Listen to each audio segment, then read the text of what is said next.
बिस्मिल्लाहिर्रहमानिर्रहीम। आज हमारी वीडियो का मौजू है कि अहले सुन्नत के मुसन्नफ़ मौलाना वहीदुज़्ज़मान जो वहाबी हैं, बल्कि यहाँ तक कि उनको देवबंदी भी ऑन करते हैं, वो भी इस चीज़ का इतराफ़ करते हैं कि सजदा गाह यानी कि मिट्टी पर सजदा करना तो नबी करीम की सुन्नत है। तो हम इस चीज़ पर इन लोगों से ये सवाल पूछते हैं कि क्या आप शिया के ऊपर जो इतराज़ करते हो कि ये शिया मिट्टी रख रहे हैं, ये रख रहे हैं, वो रख रहे हैं, तो ये तो आपकी किताबों से साबित है।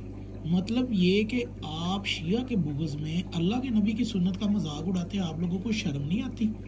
और ऊपर से आप सुन्नत पर भी अमल नहीं करते, दूसरों का नाम भी आपने अहले सुन्नत रखा हुआ है और आप सुन्नत पर भी अमल नहीं करते। तो ये हवाला देख ले जी, ये जी सजदा पर सजदा करने वाली एक हदीस पर बहस करते हुए मौलाना वहीदुज़्ज़मान क्या लिखते हैं कि मैं कहता हूँ कि इस हदीस से सजदा का रखना मसनून ठहरा और जिन लोगों ने इससे मना किया वो राफ़िज़ियों का तरीका करार दिया। मतलब कि वो कह रहा है कि मैं इस पे करता था, मना करने वालों का यानी कि ये किया जी, ये राफ़िज़ियों का तरीका है, इनका कौल सही नहीं है जो उनको मना करते हैं नमाज़ पढ़ने से मिट्टी पर। मैं तो कभी कभार तबाह की सुन्नत करने के लिए पंख जो बोरिए का बना होता है बजाय सजदा गाह के रख कर इस पर सजदा कर लेता हूँ। जाहिलों के तान तशीह की कुछ परवाह नहीं करता। हमें सुन्नत रसूल से गर्ज है, कोई राफ़िज़ी कहे या खारजी कोई फ़र्क नहीं पड़ता। 15 पे हमें इनका हवाला है और ये लुगातुल हदीस है, जिल्द नंबर 1 और इसका सफ़र नंबर है 13 में भी है, 13 में भी मतबूआ कराची की छाप है।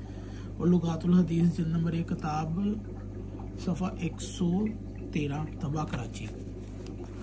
जिस मस्जिद में कपड़े का फ़र्श हो, पहले तो हम इसका जवाब दे देना कि चाहे वो राफ़िज़ी हो या खारजी, अगर राफ़िज़ी सुन्नत रसूल पर अमल कर रहा है ना, तो फिर वो जो आप पहले सुन्नत कहलवा रहे हो ना, फिर आप खारजी हो जाओगे ना, क्योंकि ये खारजी नहीं कर रहा उस सुन्नत पे अमल, ये राफ़िज़ी सुन्नत को अमल कर रहा है और आप इसकी बुग़्ज़ की वजह से उस सुन्नत पे अमल नहीं कर रहे, तो फिर आप या तो ये हो या फिर आप मुनाफ़िक हो।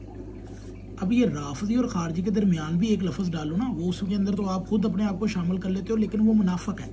मतलब ये वो मुनाफ़िक इसलिए है कि वो इससे बुग़्ज़ रखता है और इससे दूर रहता है। खारजी बनना नहीं चाहता लेकिन अंदर खारजियत है, नासबियत भी है और इससे दुश्मनी है। इसको तो वैसे ही इससे दुश्मनी, और ये दरमियान में मुनाफिक बैठा हुआ है ना, जो अपने आप को कह रहा है जी मैं तो सच्चा सुन्नती हूँ, वो इसके बुग़्ज़ की वजह से सुन्नत पे भी अमल नहीं कर रहा। ये भी तो बताओ ना, राफ़िज़ी खारजी का तो लक़ब बना लिया अपने से गढ़ के अपने दिल की तसल्ली के लिए, लेकिन हकीकत क्या है वो सबको पता है।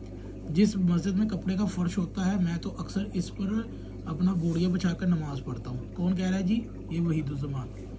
बाद अहले सुन्नत वल जमात हज़रात ख्वाम खा मुझ पर तान करते हैं, ये नहीं समझते कि ऐसी नमाज क्यों ना पढ़ें जो सबके नज़दीक जायज़ हो। इसमें ज़्यादा एहतियात ये है कि आन हज़रत से कपड़े पर भी नमाज़ पढ़ना मकबूल है, मगर फ़राइज़ का कपड़े पर पढ़ना जायज़ नहीं, वो के सहाबा से मकबूल है। आन हज़रत की आदत शरीफ भी यही थी, या तो मिट्टी पर नमाज़ पढ़ते या बोड़िए पर।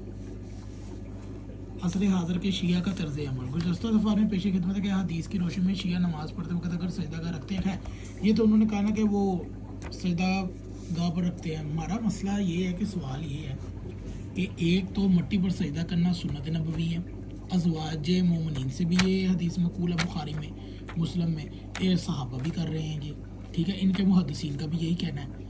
अब हमारा ये सादा सा सवाल है ये कि अहले सुन्नत इस पर अमल क्यों नहीं करते?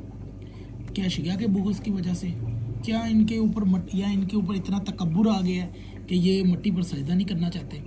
वो जो टिकिया का ड्रामा रचाते हैं, तो इनसे गुजारिश है कि अगर आप में हिम्मत है ना तो रखो ना टिकिया एक मिट्टी की और हिम्मत करो और पढ़ो नमाज टिकिया पे। वैसे तो अपने आप को सुन्नती कहते हो, तो करते क्यों नहीं? तो ये हमारी वीडियो ना उन लोगों के लिए है कि जिनके अंदर नासबियत छुपी हुई है और ख़ुद को वो अपना नाम अहले सुन्नत कहलवाते हैं। अगर ये आपको वीडियो अच्छी लगे तो ज़रूर शेयर कीजिएगा उन लोगों के लिए जिन्होंने नमाज का ठेका उठा के रखा है। लोगों को कहते हैं जी ये नमाज़ नहीं पढ़ते, जिनको हफ्ता हो गया नमाज़ पढ़ते, और वो भी लोगों को सुनाते जी शिया नमाज़ नहीं पढ़ते। भाई अगर तुम पढ़ते भी हो ना, सारी ज़िंदगी भी पढ़ते हो, अगर सुन्नत के मुताबिक नहीं पढ़ते तो उस नमाज को पढ़ने का कोई फ़ायदा नहीं है। वो सिर्फ एक एक्सरसाइज ही कर रहे हो आप, उस एक अमल को बार बार दोहरा रहे हो, ना उसमें मार्फत है और ना ही वो नमाज है। तो आप बराए करम दूसरों की नमाज पे तनकीद पे पहले आप अपनी नमाज दुरुस्त कर लें, फिर पढ़ें। दुरुस्त नमाज पढ़े ना तो फिर आप ये तनकीद करते भी अच्छे लगते हैं। जब आपकी नमाज ही दुरुस्त नहीं है तो आप कैसी तनकीदें कर सकते हैं शिया पर?